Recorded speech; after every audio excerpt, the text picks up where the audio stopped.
Give him his bottle. Says you are the beast. Good thing we have his halter. There you go, bud. There you go, dude. I know. I love you still. He's a slow one. Good. Look at him trot his way. We're going to take him from the... Oh.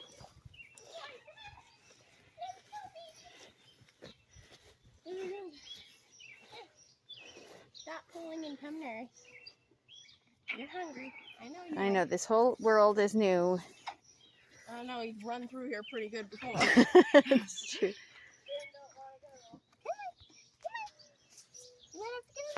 Oopsie. It is June the 30th, and I'm just moving the back fences. It's about 4 o'clock. I was going to show you what it looks like here. I got talking with a friend, and so they were here for 3 hours longer than I intended them to. So it's pretty squished here. Pretty flat. A little bit more, like I said, than I intended.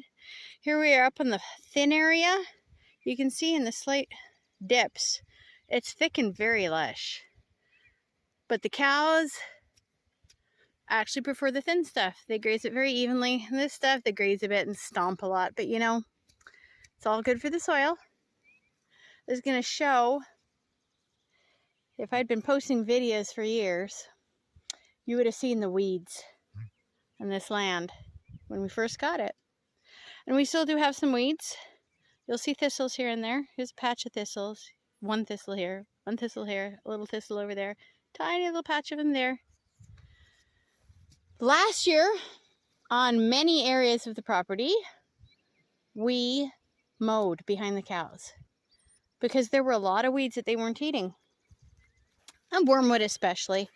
I actually don't have a problem with thistles unless there's a massive amount of them, and then out of respect for the neighbors, I mow them.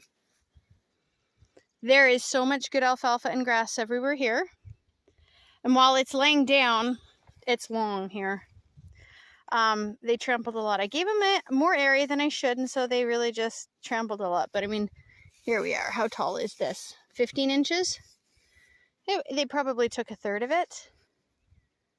Anyway, very few thistles. There's no thistles here. One thistle there. Am I going to mow? There's an orderliness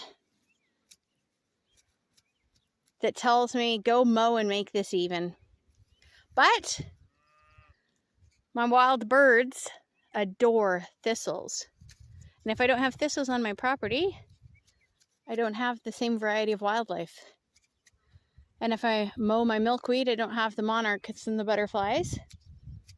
And we get a lot of them.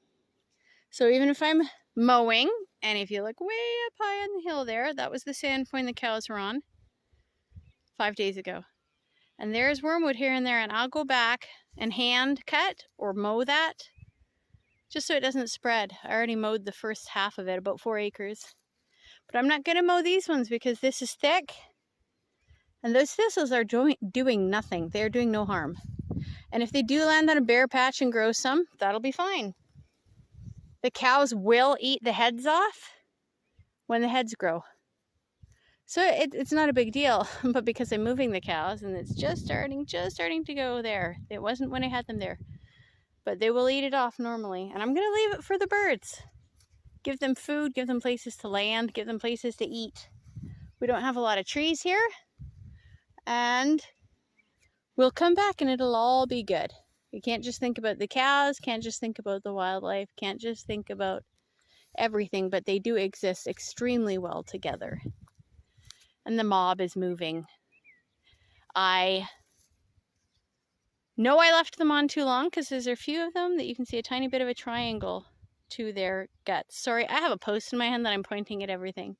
You can see their rumen that I shouldn't be able to see, and it's just because the flies are bad, the humidity is bad, and they ate it beautifully. They had nothing fresh.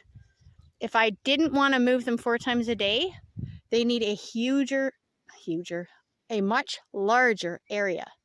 And I mean really large. Right now, they get 1, 2, 3. I put the back fence on the one post, skip a post, and put it on the next post. And if it's really thin, I'll move them even faster. I don't want them grazing anything twice. I don't want them going low.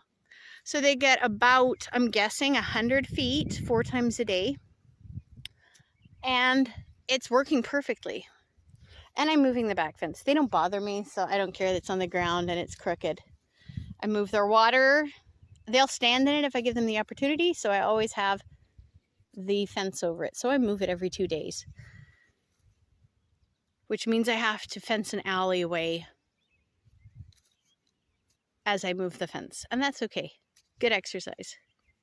I did cheat and use the lawnmower because I have lots of stuff to do. And there's Violet. She has a brand new baby from yesterday, a little heifer. And I'm also out here doing some fly spray. The flies are being rascals with my newborns. So I come out and give them a wipe of my essential oil mixes, put it on their backs just until they're old enough. The really young ones that I do not like to be born in this weather. Usually everything's in May. Last year was a busy year and I missed a couple heats because of AI.